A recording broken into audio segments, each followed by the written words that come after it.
Parlons archéologie. Nous sommes ici à l'intérieur de ce que l'on pourrait appeler une capsule temporelle, comme l'a nommé M. Badou, archéologue cantonal. Capsule temporelle car cet endroit a préservé un site extraordinaire malgré les transformations et chamboulements qu'a connu Genève au fil de sa longue histoire de plus de 2000 ans. Pourquoi ce site est-il exceptionnel ? Déjà par la qualité et la quantité des éléments découverts et par les 3 époques historiques qui sont représentées. Antiquité, au Moyen-Âge et Renaissance. Nous avons le privilège exceptionnel de pouvoir visiter le chantier des fouilles avant sa fermeture pour travaux.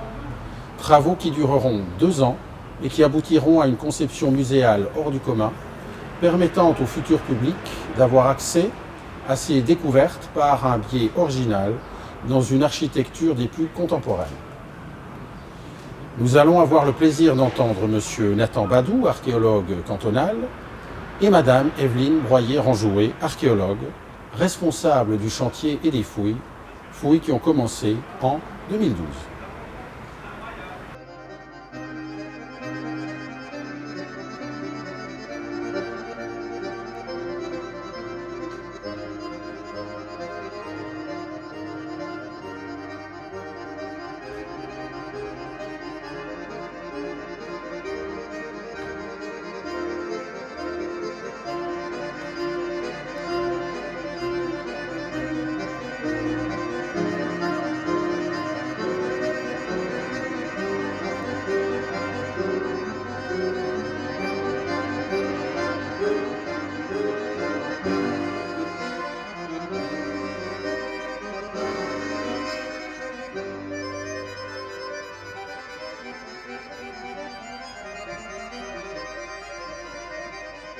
Le site de l'esplanade Saint-Antoine a été fouillé entre 2012 et 2015 et ce qui devait être une banale opération d'archéologie préventive a débouché sur une fouille programmée qui elle-même a eu des résultats absolument majeurs pour le canton de Genève. Pourquoi est-ce que ces résultats sont importants? Ils le sont d'abord sur le plan chronologique, puisque nous avons là un site qui nous permet de saisir l'histoire de Genève de César jusqu'à Calvin, c'est-à-dire que nous passons du 1er siècle avant notre ère pour arriver jusqu'au 16e siècle. Et nous avons donc 3 grandes périodes historiques qui sont représentées ici, ce sont l'Antiquité, le Moyen-Âge et la Renaissance. Mais ce site n'a pas seulement une importance chronologique, il a aussi une importance que je qualifierais de thématique, puisque nous avons là de l'habitat avec une maison romaine du 1er siècle de notre ère. Nous avons là de l'archéologie funéraire et religieuse avec un ensemble funéraire sur lequel est venue s'implanter une église, l'église de Saint-Laurent dans le courant du Moyen-Âge. Et puis nous avons enfin un ensemble de fortifications qui appartiennent à ce qu'on appelle l'enceinte des réformateurs et qui lui-même se compose de 2 états. Un premier état qui est le motet de Saint-Laurent, qui a été édifié en 1537, et un deuxième état qui est le bastion de Saint-Antoine, qui lui a été construit en 1560. Alors il y a d'abord eu un premier miracle en 1537, au moment où les habitants de Genève ont construit le motet de Saint-Laurent auquel je faisais allusion tout à l'heure. Parce qu'à ce moment-là, pour se prémunir des attaques de l'ennemi, et spécialement des Savoyards, les Genevois ont décidé de raser tous les faubourgs qui entouraient le rempart du XVe siècle. Et la construction du motet, donc de cette fortification avancée, a préservé précisément une motte de terre qui contient tous les vestiges que nous allons découvrir tout à l'heure. Ça, c'est le premier miracle. Mais il y a eu un deuxième miracle, bien plus tard, après 1846, après la révolution fasciste, puisque vous savez qu'à ce moment-là, les Genevois ont décidé de raser les remparts. Et ce qui a protégé le motet de Saint-Laurent et le bastion de Saint-Antoine, c'est qu'à cette époque-là, le bastion était occupé par une promenade. Et on a décidé de conserver la promenade. Par conséquent, il y a d'abord eu un motet qui a préservé les vestiges que nous avons là de la destruction des faubourgs, et ensuite une promenade qui a préservé ces mêmes vestiges, non pas de la destruction des faubourgs, mais de la destruction des remparts.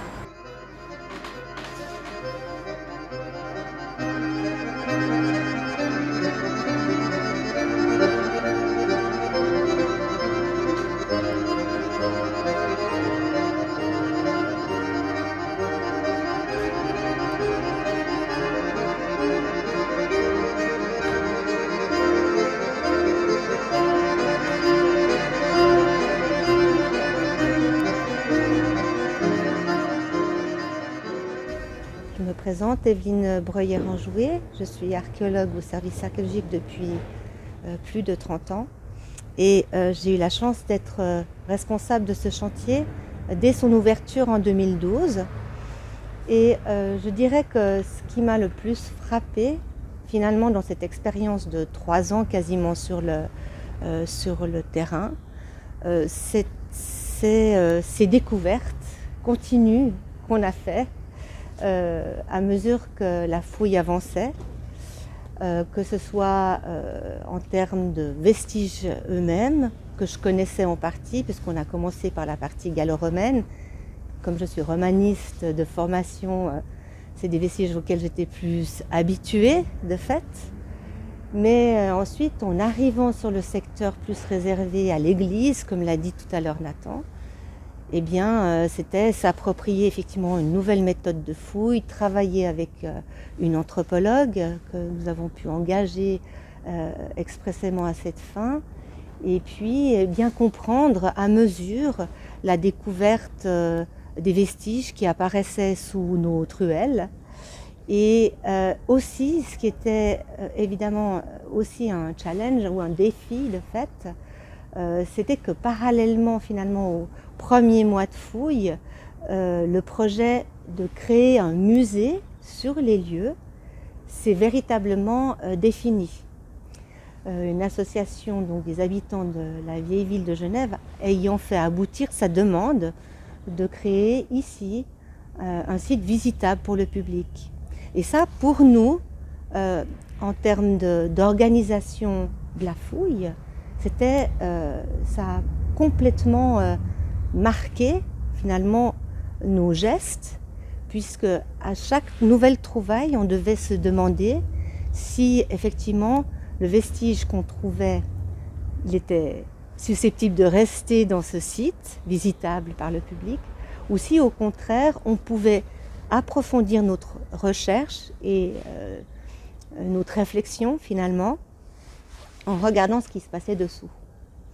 Donc voilà, c'est un peu tout ça qui a marqué finalement ces 3 ans d'investigation archéologique sur ce lieu. Après, évidemment, les trouvailles les plus solides, on va dire, c'est-à-dire les fortifications, le motet de Saint-Laurent, dont vous a parlé Nathan, eh bien, c'était le vestige qui était le plus facile à excaver, ne présentait pas de difficultés majeures en termes archéologiques, on va dire, si ce n'est le documenter correctement, ce qui a été fait. Mais par ailleurs, pour les autres vestiges, c'était évidemment des traces plus subtiles, plus délicates, et qui demandaient évidemment chaque fois une réflexion plus aboutie pour les sauvegarder ou les maintenir en place.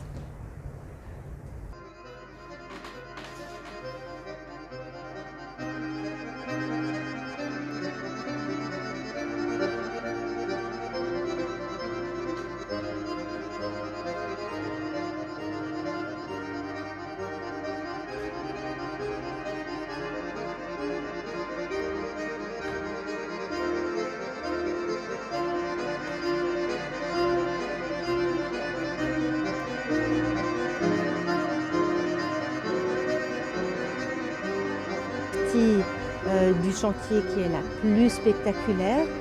Objectivement, je commencerai par celle où se trouve l'église de Saint-Laurent. Les vestiges sont un peu difficiles à lire pour le public qui ne le connaît pas, qui ne connaît pas ce type de vestiges, mais en fait, dès qu'on peut suivre les murs de cette église et du portique qui entoure cette église, on comprend tout de suite beaucoup mieux comment s'organisent les vestiges. Il faut vraiment s'imaginer que dans le portique de cette église qui entoure la nef de l'église, qui était un imposant bâtiment d'environ 25 mètres sur 38 ou 40 mètres. Et bien sur ce portique, toute une série de tombes ont été construites côte à côte. Et c'est cette vision finalement exceptionnelle de cet ensemble de tombes du 6e, 7e siècle, des tombes construites en molasse. Il s'agit de coffres complets et au-dessus desquels étaient disposées des pierres tombales où on imagine que les noms des défunts étaient inscrits. Sur le site, évidemment, on n'a pas retrouvé tout le dispositif complet. On a une vingtaine de tombes bien conservées. On a eu quelques pierres tombales encore en place, dont une qui porte encore le nom de sa destinataire, une certaine Assara. Mais on pense aussi qu'une grande partie de ces pierres tombales ont été récupérées malheureusement lorsqu'il s'est agi de construire le motet de Saint-Laurent. Évidemment, ce motet était constitué essentiellement de pierres, donc on est allé les chercher où elles se trouvaient, et l'église de Saint-Laurent, bien sûr, a servi de carrière pour cet édifice. Pour en revenir aux tombes, il faut vraiment imaginer que ces portiques, mais également l'intérieur de la nef, étaient remplis de tombes. Il s'agit en fait d'une église funéraire qui avait essentiellement pour vocation d'accueillir les défunts et de pratiquer le rite de l'inhumation, forcément. Donc, et ces églises funéraires, on les connaît autour de la ville de Genève. Elles se situent à la Madeleine. On en a trouvé et fouillé également une à Saint-Gervais. La cathédrale Saint-Pierre, évidemment, dans ses premiers monuments, la cathédrale nord comme la cathédrale sud, également avait des fonctions funéraires, mais on n'inhumait pas à l'origine au sein de la ville. Si vous regardez bien les images sous les yeux, vous vous rendez compte qu'on a deux phases d'inhumation très distinctes. Donc pour nous, c'est très intéressant parce qu'on a des vestiges vraiment paléochrétiens de deux sortes et qui ont été intégrés au sein d'un seul et même édifice. C'est pour cela que finalement la découverte de cette église de Saint-Laurent est intéressante parce qu'elle permet de mettre en lumière ces deux phases paléochrétiennes très distinctes mais existantes et avérées par nos vestiges. Les squelettes qui ont été découverts à l'intérieur de ces coffres, parfois ils étaient seuls, mais souvent, et dans la majorité des cas, ils étaient accompagnés de restes de squelettes antérieurs. Donc cela signifie que les coffres étaient utilisés à plusieurs reprises. On a eu parfois même jusqu'à 8 squelettes, 8 individus enterrés successivement à l'intérieur d'un coffre. Donc toutes ces pratiques vont pouvoir être étudiées, elles ont pu être fouillées évidemment, elles vont pouvoir être étudiées et elles vont pouvoir nous éclairer sur ces premiers rites finalement liés à l'inhumation des premières tombes chrétiennes dans notre région. Alors, la partie gallo-romaine qui se situe vraiment sur le point le plus haut du chantier, c'est un hasard, mais il s'agit d'une pièce qui a été installée en terrasse dans la pente qui donne sur le lac. Et cette pièce appartient sans nul doute à la domus qui a été retrouvée dans les années 1987 et 91 dans la cour de la prison Saint-Antoine. Il s'agit d'une domus qu'on appelle périurbaine parce qu'on ne sait pas très bien si elle était encore à l'intérieur de la ville romaine ou à l'extérieur, vu qu'il n'y avait pas d'enceinte à cette période-là, au 1er siècle après Jésus-Christ. Il s'agissait d'une ville ouverte. La première enceinte autour de la ville de Genève date du IIIe siècle, autour de la colline Saint-Pierre. Mais à cette époque-là, il s'agissait d'une ville ouverte. Et cette domus était installée donc le long d'un axe qui menait à la ville.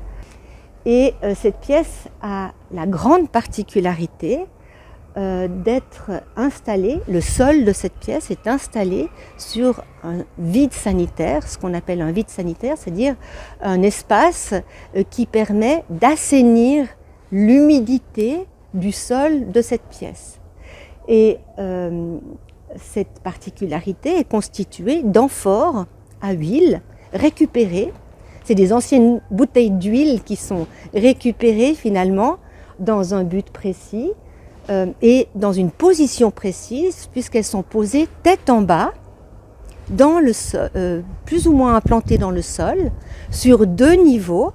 Donc il s'agit vraiment, on rehausse le sol de cette pièce pour aménager un vide plus ou moins vide, puisqu'il est rempli avec ces amphores, posé tête en bas, pour récupérer finalement l'humidité du sol qui s'en dégage, puisque je vous rappelle, on est en terrasse, et probablement que la partie arrière de cette pièce était semi-enterrée. Donc il y avait d'autant plus d'humidité qui devait remonter dans cette pièce. Et pour éviter cela, eh bien, ce système inventé par les Romains, on a des exemples très bien connus à Saint-Romain-en-Galles par exemple, bien conservés. Ici à Genève, c'est le seul et le premier qu'on a pu conserver dans cet état. Et pour nous, c'est vraiment un exemple exceptionnel de pouvoir le présenter finalement au public pour expliquer cette technique qui n'existait pas auparavant et qui vient vraiment de la romanité, de la romanisation de la ville de Genève à partir du 1er siècle avant Jésus-Christ.